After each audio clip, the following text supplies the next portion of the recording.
بسم اللہ الرحمن الرحیم۔ السلام علیکم۔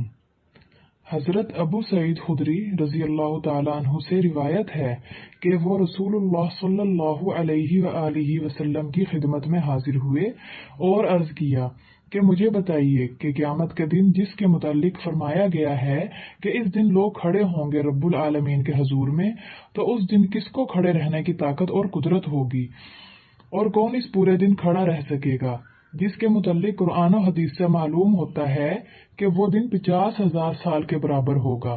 رسول اللہ صلی اللہ علیہ وآلہ وسلم نے فرمایا کہ سچے ایمان والوں کے حق میں یہ کھڑا ہونا بہت ہلکا اور خفیف کر دیا جائے گا، یہاں تک کہ ان کے لیے بس ایک فرض نماز کی طرح کا ہو جائے گا۔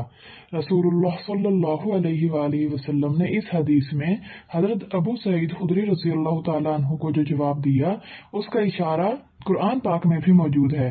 سورہ مدثر میں فرمایا گیا ہے کہ تو جب سور پھونک دیا جائے گا تو وہ دن بڑا سخت ہوگا، ایمان نہ لانے والوں کے لیے آسان نہ ہوگا۔